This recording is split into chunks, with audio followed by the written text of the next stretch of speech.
Welcome back to a historic edition of the Blue Blood TV podcast. I'm Hassan Pinto. And if you can still hear the ringing in your ears, it's because the roof of the Smith Center was somewhere in orbit this weekend. 72.69, 0.4 seconds on the clock. My man, Seth Trimble hit a corner that just didn't win the game, but it changed the whole complexion of the ACC race. North Carolina was down by 13 points in the second half, and I thought, oh my God, another California nightmare that we talked about weeks ago, but it was replaced by a Chapel Hill miracle. Will Phelan, are you smiling? Smile for the fans, Will. Dude, I haven't stopped smiling, man. Haven't stopped smiling. That was a hell of a victory. You told us the Heels were going to fix the leaks, and on Saturday...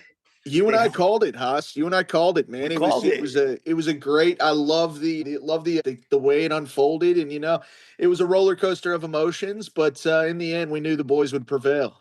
Yeah, well, they not only fixed those leaks on Saturday, they held the dam to number 4 Duke that looked like it was invincible for 35 minutes.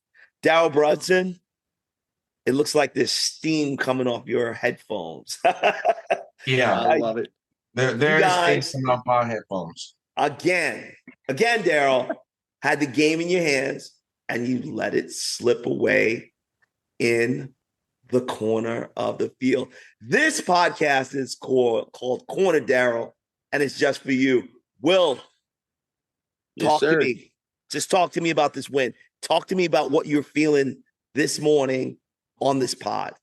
Dude, it was huge, man. It was the first Duke Carolina game I got to actually watch with my kids too, which was amazing. We were all screaming in the living room and jumping up and down. I'm sure the neighbors were a little concerned.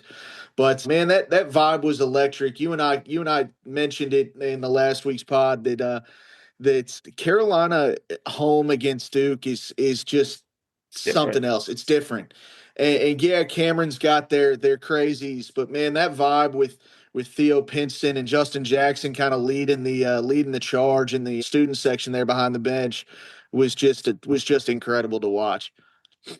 Darrell, talk to me. Are you crying, Darrell? No, at this point, I've wiped the tears. Will said that he hadn't stopped smiling. I'm sure he had to stop praying at this point because the way that shot went down, I don't know, man. He was wide the hell open, man. That was a beautiful shot, it had to be divine intervention. But we're gonna talk about checkbooks a little bit later and my theory on that there. So let's get to the action. Okay, the heat is back. Today we're doing a deep dive.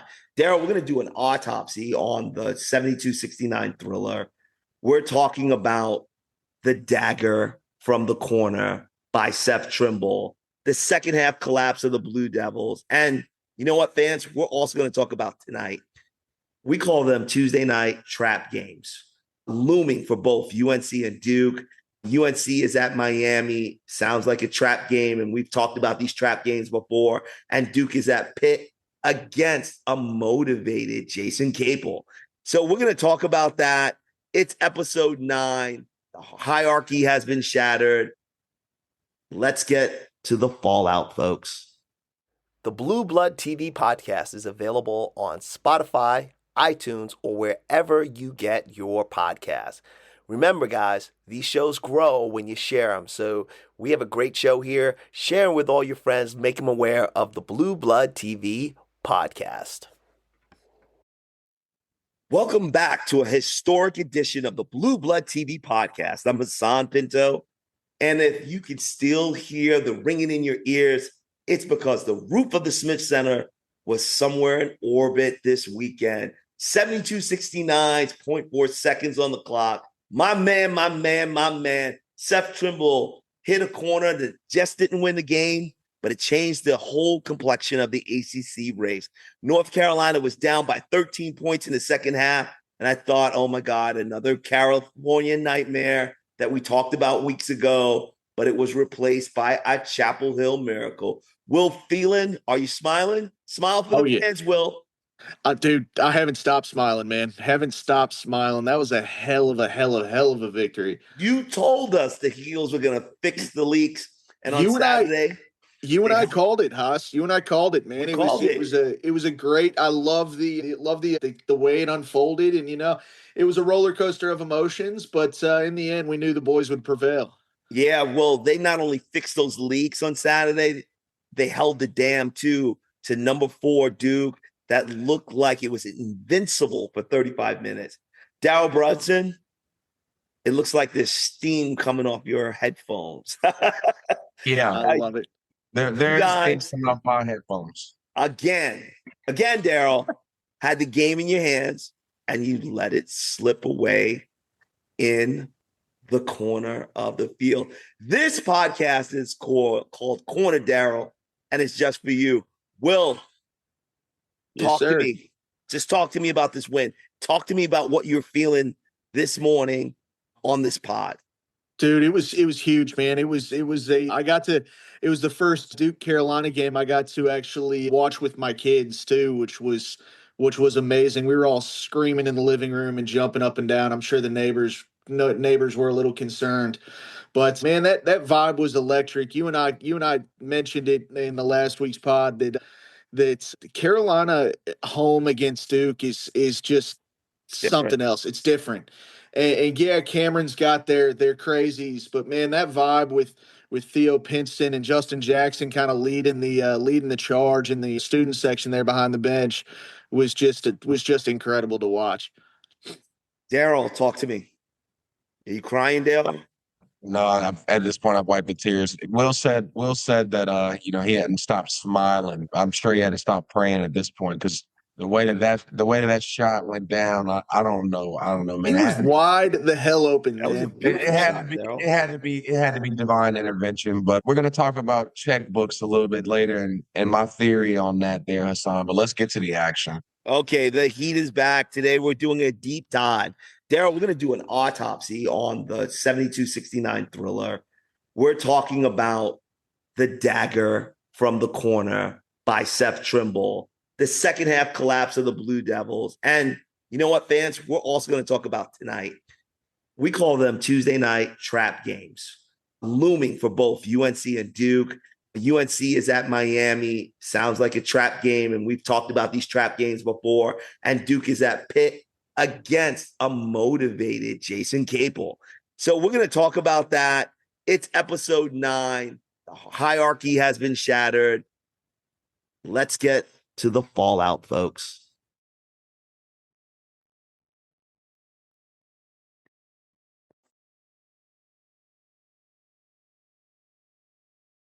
Darrell. Hassan. Darrell. Let's talk about a 13-point collapse. Let's look at the tape. Duke was up by 13 points with less than 8 minutes to go. You have the number 5 defense in the country and a roster full of lottery picks, All-Americans. How does a John Shire coach team allow 13-point lead to vanish in the Dean Dome? Was this a failure of leadership on the floor, or did your so-called 5-star force simply shrink when the jump around started playing in the Dean Dome, baby? Let's go. Listen, before the game, Hassan, you asked me about Cameron Boozer. We asked about Isaiah Evans. We asked about this team, this 5-star force. And I think I told you then that the question was not about the players on the court. The question was about John Shire. And I think our questions got answered, on Saturday night. Hassan. I think that this is a lapse in coaching. I think that this is Houston all over again. This is a rivalry that's unmatched, but also this is a lead that you just cannot blow no matter what the game is, especially in a rivalry like this one. And I think at this point, up to this point, I've been hollering about Hubert Davis and how his job might be on the line and whether or not he was in the hot seat. And at 21-2, man, I don't know that I've ever seen somebody in a hotter seat than John Shard might be in if he can't find a way to right the ship and figure it out in March. Well, let me tell you something, Darrell. In 2012, does anybody remember? Well, you might have been too young, but do you remember the The shot heard around the world, Austin Rivers. Yeah, why do we keep having to bring this up? Listen, let me just tell you about let me just tell you about And you that said game. that hold on. I can't let this. I can't just let it go. You said that shit like it was 1986 or something, son. You guys Yeah, might be too What young. were It you? What were you? back in the early 2000s. Daryl, what were you? 5 years old? was 22 or something. Yeah, Okay. 22.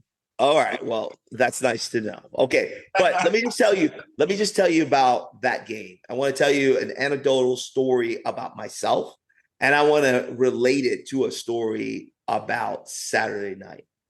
So 2012, we're filming the Blue Blood Rivalry film. Carolina's up by 15. We have our production crew in the Dean Dome, and we're like, Carolina's going to win this game. Let's get the cameras set up for Franklin Street. So we pack up our stuff at like midway through halftime, trying to beat the crowds to Franklin Street, get our camera crew set up. And then we start watching the game at top of the hill. We've got a camera set up for the big party. And the lead just starts shrinking and shrinking and shrinking. And I'm like, oh my God, we're not going to get the crowd. And then Austin Rivers hits that shot. And my camera crew doesn't know what to do. So I tell them, start shooting every girl that's crying right now. So here's the story. Carolina's up by 13. I'm in the Washington Duke. It's halftime. I see Jason Williams on television. 20 minutes later, I see him walk into the Washington Duke hotel because he's trying to get his seat in the library of the back bar for the party. And Jason walks by me and I said, Jason, I don't know. I said it's not 13 points again anymore. It's like 7. And Jason was like, holy shit, let me go sit down. And it happened again. This time it's Seth Trimble in the corner. And I told this story because this rivalry, it can look like you're going to win. You can think you're going to win. But you may not win because anything can happen in this rivalry. And in 2012, Carolina was on the back end of that. And today, 2026, 14 years later, Duke is on the back of the same thing. What do you think? It's the best rivalry in sports. Best rivalry. Not even college sports, all of sports, man. 61-60 in the last 121 games is crazy work. Like it's the reason we do this podcast. Every game matters. Every game, well, forget the 3 last year, but every game matters. Every game, both teams bring it. It doesn't matter how good or bad or on or off or whatever. Every time this rivalry brings it, it never disappoints. I agree 190%. So, Daryl, what happened? What happened, Daryl? Was it refereeing like John Sire said? Don't give me that. Listen, okay, guys, let's be completely objective here. When was the last time that you think that there was one personal foul called on the team in an entire half? We played you last season and only had 3 free throws in the entire game. That doesn't happen. That's not the question. Do you think that there could be one foul that occurred from Carolina in an entire half? Did you watch the second half? No, because it didn't happen. Yes. Did you watch the second half? Yes. The issue isn't fouls. The issue is that you guys killed us in transition. You killed us in rebounding. You had your foot on the gas. And for whatever reason, John Shire's dumbass decided to put his foot on the brake and slow the game down. And you fell right into a trap. Boozer had a big travel. He got trapped in the corner. He had a big travel, and momentum switched right after that.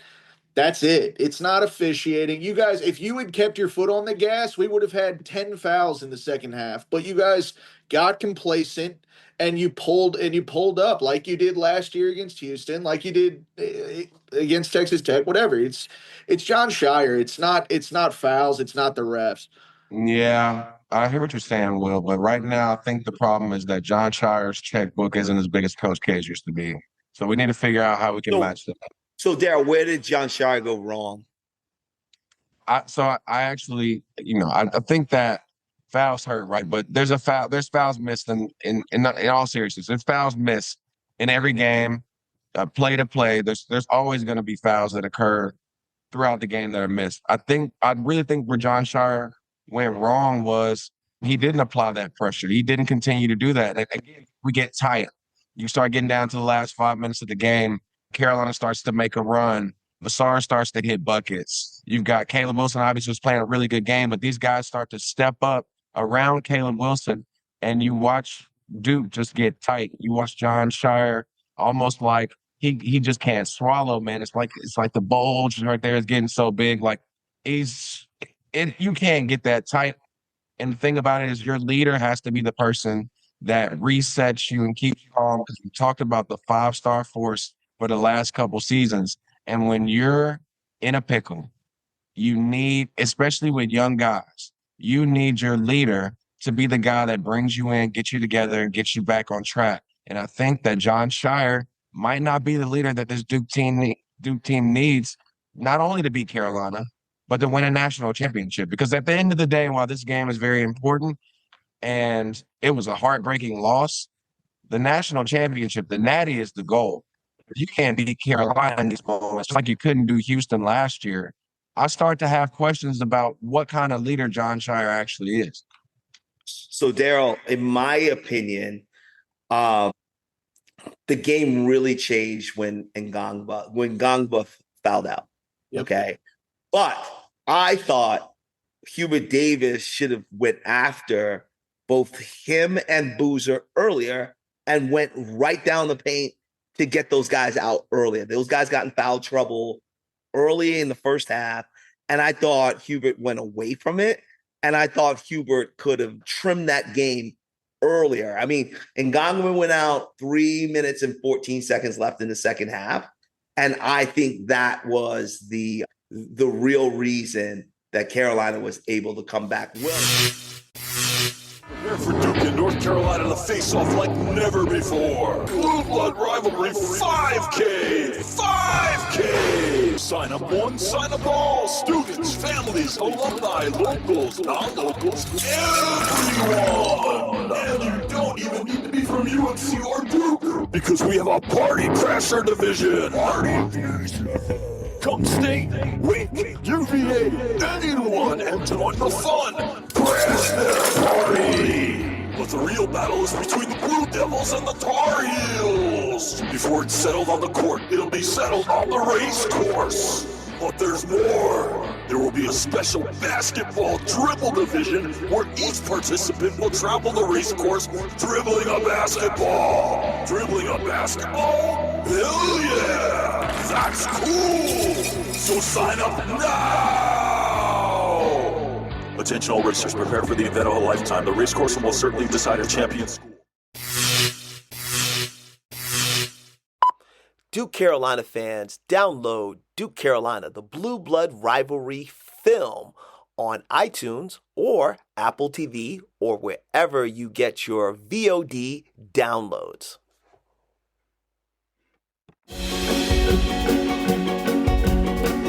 Hey, Queen. Queen, you know you my guy, right? I'm always pulling for you. Tonight, when you step on the court, I step on the court too. And we in it. There's only two games that matter. It's the North Carolina game at Duke and the Duke game that's at North Carolina.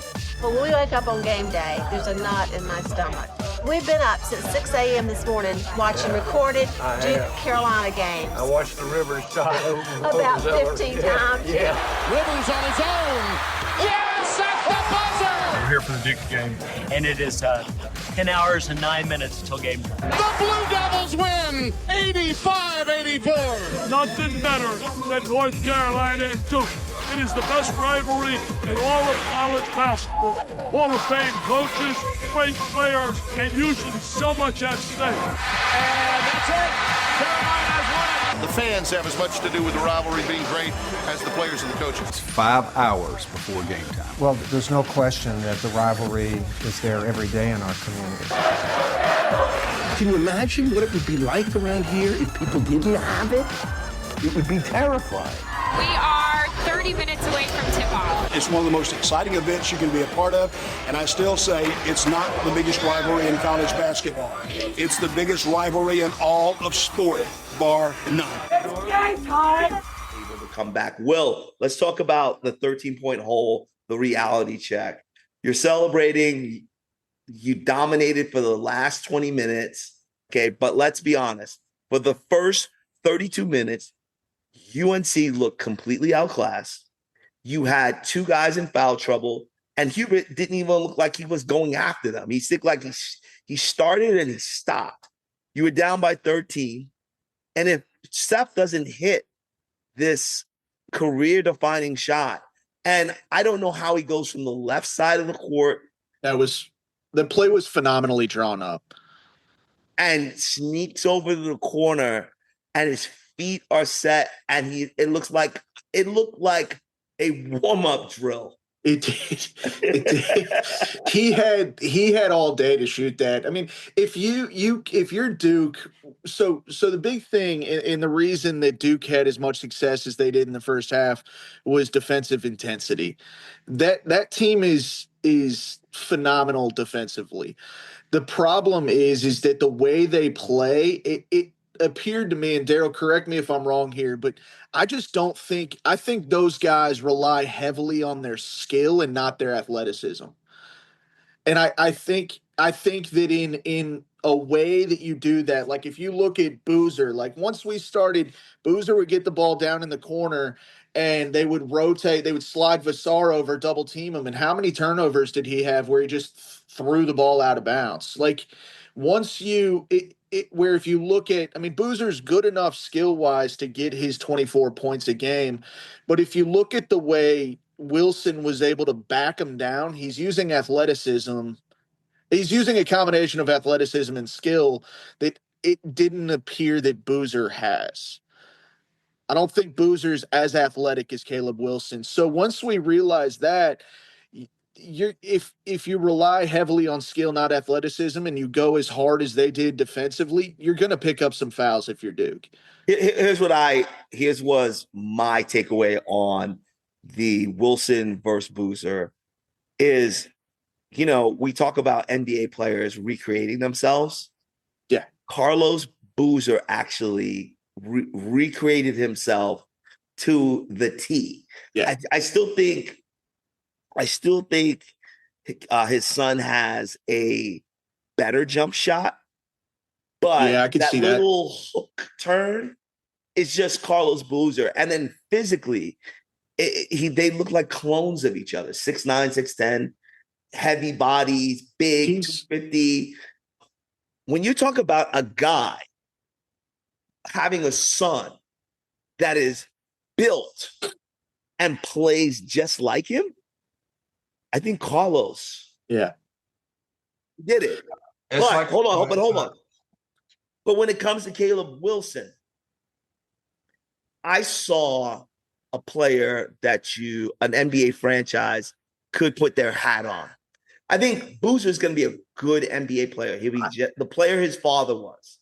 I think he's really fun to watch. He's so good at the game of basketball that and he's got this court presence that I think is fun to watch.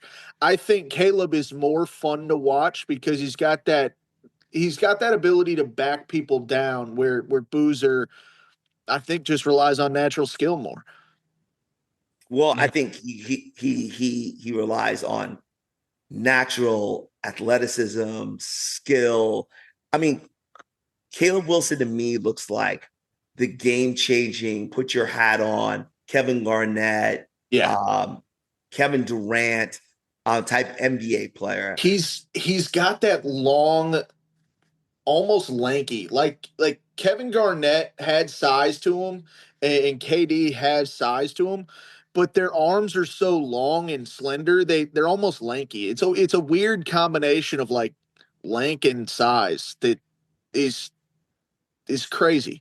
Yeah. So and then my other issue is on the block where Wilson blocked Boozer. Yeah. And Boozer goes to his father's I'm going to call it an elbow hook. Okay. I'm not sure that elbow hook works in the NBA. I'm not sure. I'm not. No, sure. I don't. I think in the NBA, guys are too good. There's too many where you saw Boozer struggle at times in that game because Daryl, you and I called it. Caleb Wilson and I called him Carlos Boozer, Cameron Boozer, both got their 23, 24 points. It was a wash essentially as far as their output goes. But guys in the NBA are too good, and where you saw him struggle was when you had that slide and that drop down with Vassar where he was doubled and he would just turn the ball over. So Yeah, I really think that, and I mentioned this last week towards the end of the pod. I think that Cameron Boozer, in a different era, if he stayed, because he probably would be more inclined to stay, could be the Tyler Hansbrough of Duke, right? He's got a very similar game in the sense of like on the low block, big body. No, he's not extremely tall. He's not huge, but he's stocky. He's big enough. He's got calves, tree trunks for calves. I mean, he clears space in the paint. He works harder than anybody else on the court. So I think that, and this is why we laugh and we joke about it, but if Duke could find enough money to pay him, I think it could benefit him too to stay around, just because when he gets to the NBA, a lot of the stuff that works right now isn't going to work in the league, but he could definitely be one of the greatest collegiate players that we've ever seen if he stays. I think so as well. I think that both of these, we're just in it's the era that we're in. They're not going to stay, obviously, but if either of these two stayed, they would have potential to be the best college basketball players of all time. Yeah. Okay. Well, now with the NAL, $5-6 million a year, that's a possibility. Daryl, I want to talk to you about Boozer's late game execution. Do you remember the final 20 seconds of that game, Daryl? I do, but I want you to go ahead and write it down for the fans. It's fine. Okay, so Cameron Boozer, the guy that you say is the best player in the nation, had a point blank look to put Duke ahead. Then on the final play, the defense left Seth Trimble wide open in the corner. For a team that prides itself to be pro ready.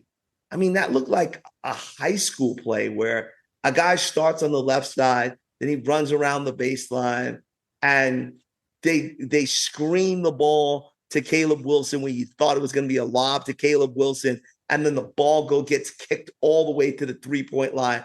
And the player is so wide open, it looked like a practice shot. Okay.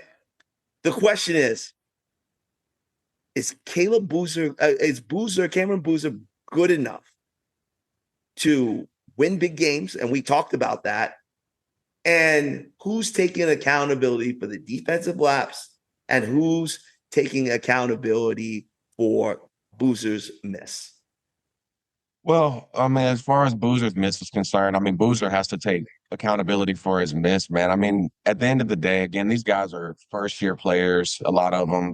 Nerves are a real thing, right? It's the biggest game that you've experienced probably up to this point. But what I will say is that, you got to give credit where credit is due, right? They caught Boozer in a switch. He gets beat by Dixon, I believe, who tosses the ball. I mean, it's a smaller guard against Cameron Boozer, who we've talked about isn't extremely athletic. While he only had 2 fouls in the moment, he was picking up some fouls early in this game. And so I think he really tried to avoid fouling late in that game, late in that moment. And he kind of just let him go around him to an extent. Maybe he was trying to play catch up. But he didn't move his feet.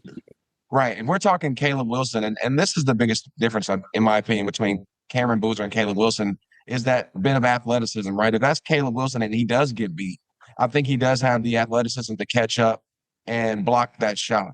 So they're not as concerned on the backside. Well, instead, now Malik Brown rotates. Two people rotated to help Cameron Boozer at that point to try to save it from being a game-winning layup.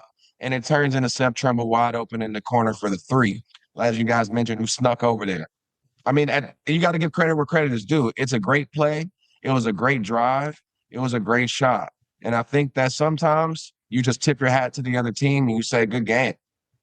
All right, let's talk to Will. Perfect person. Yeah.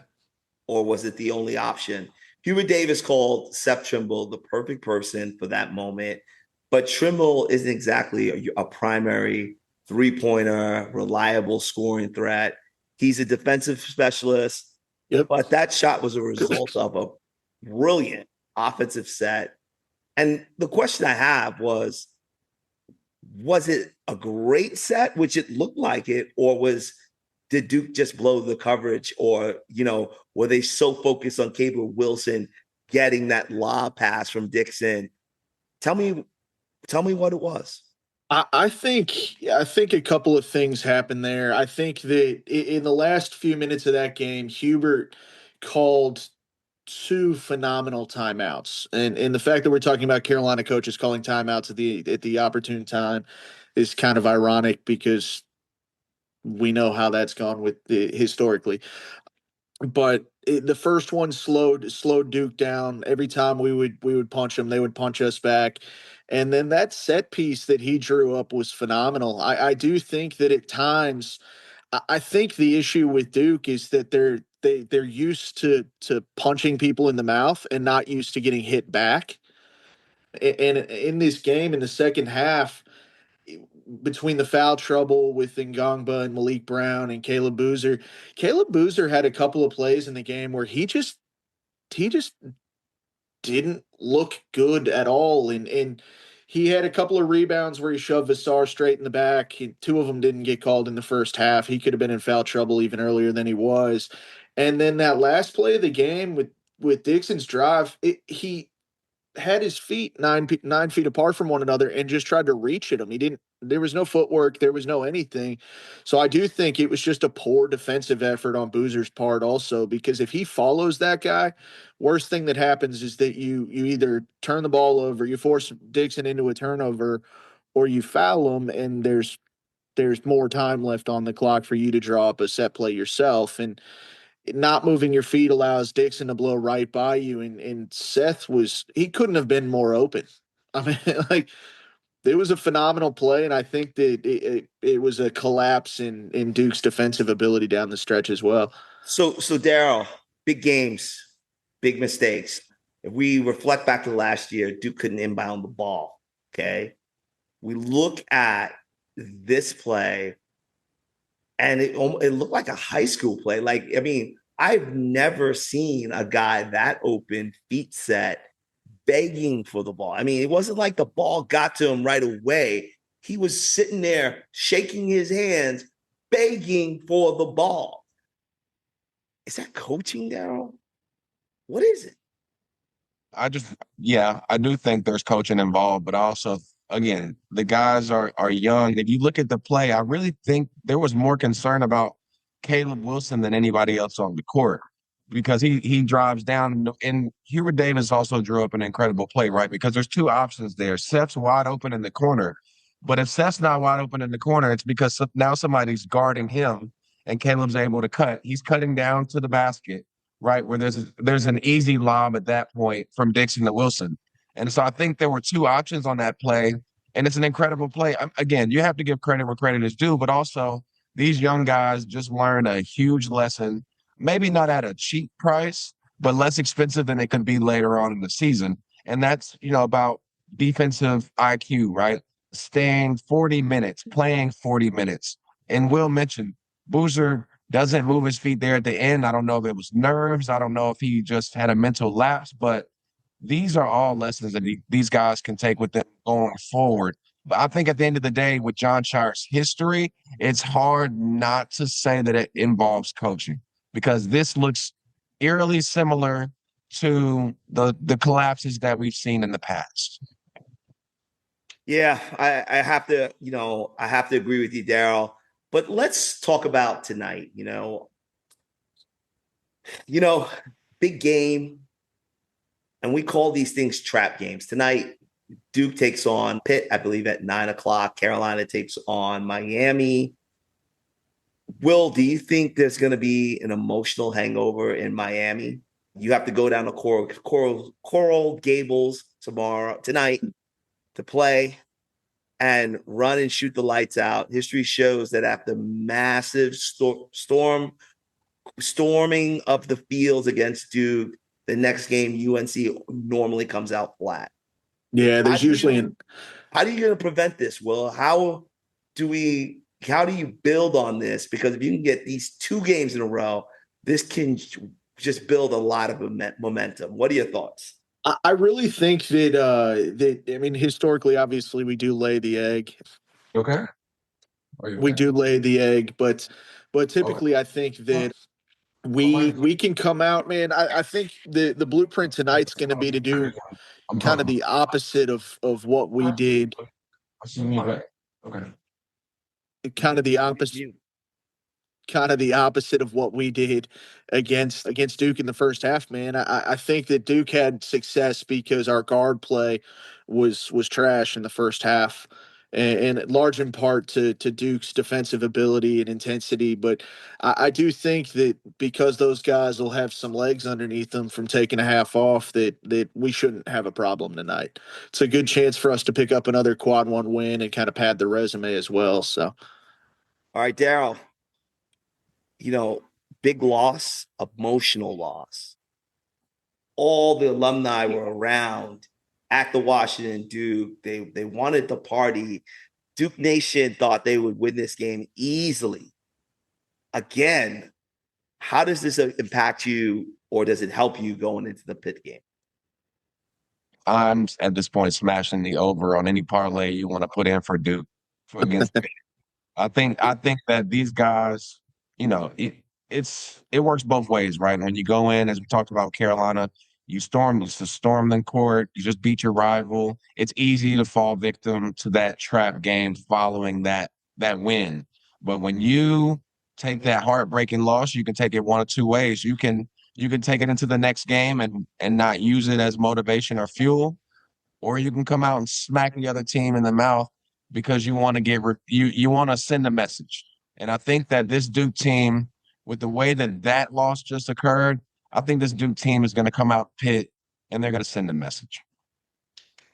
All right. Well, I got a crossfire question for both of you guys. Duke had the higher percentage from the field, as you guys know, and you look at the box score.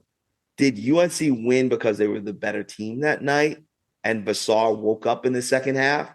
Or did they just win because Duke felt the lights, they felt the 6-man that we talked about, and the clock ran out at the right time? Will, you can start. I think the second half adjustments that we made, our guards woke up a little bit, Vassar woke up a little bit, and I think that I don't think the lights were too bright for Duke. I think that they came out tough, they came out well. But I do think that we talked about it in the pod last week, and that Isaiah Evans and Caleb Foster had to be your guys. And if you're Duke and Dame Sarr is your second best player on the court, that's not going to get it done. So, and I think that large and in part came into our game plan as well. I don't think Duke jumps out to a 13-point lead if our guards hit shots, and I think that it was just kind of a combination of second half adjustments and our guards finally stepping up. Okay, Daryl, your thoughts? I mentioned that I thought it would be, we talk about Boozer and Wilson would neutralize each other. I thought that it would come down to the experienced guards, and that was Seth Trimble against Caleb Foster. I think that, I said that whoever won that battle, when you looked at the score at the end of the day, would win that game. That team would win the game. And Seth Trimble had 16 points, 5 of 7 shooting, 1 for 1 from the 3, obviously 100%. And we know where that 3 occurred. and Caleb Foster ended up with 9 points. And I think that was one of the biggest differences. As Will mentioned, the guard started to hit shot, but the guard play of Duke against the guard play of Carolina half to half, right? Dame Sars, we talked about as well, dominated in that first half, dominated throughout most of the game as far as he's concerned. I'm sorry, not dominated, but he's a dominant Dame that we haven't seen all year, where he's actually hitting threes, he's hitting open shots, he's getting buckets. But at the end of the day, the guard who prevailed was Seth Trimble. And shout out to Seth Trimble, man, because he has spent some time at this university, right? He spent the time at this historic school where a lot of people don't spend 4 years. And I saw an interview with Hubert where he mentioned that it's very rare right now where kids stay for 4 years, especially at an elite university like. And he had a chance to leave, Daryl. He had NIL money to leave. Yeah, and so shout out to him because I think he deserved this moment more than anybody else on that court on Saturday night. And do you guys know he's JP Tokato's brother? He's got the spring in his legs, man. Tokato could jump through the freaking roof. So can he. Yeah, they both got that weird like head shape towards the top of their head. So I can I thought he looked like he was one of your brothers or something like that, Daryl. Hey, listen, man, I don't know. Between the Boozers, the Trimbles, the Tokatos, I mean, we all look alike at this point. All right, guys. That's gonna wrap up season 8, episode 9. Hey Haas, one more thing before we go, man. I think that as Carolina fans, Carolina grads, you and I can both need to give a shout out to James Sperling, man. He did a lot for the athletic department at Carolina, and they played that game. They won that game for him. So just need to mention that. Yeah, no doubt about it. Good call, Will. And that's gonna wrap up one of the most electric episodes in the history of the Blue Blood rivalry. 72-69, 0.4 seconds left. A shot that will live on Tobacco Road lore forever. Go ahead, and view it from the mountaintop, Will. You're on the mountaintop. We love it. Come out and do it again. Come out and do it again in March.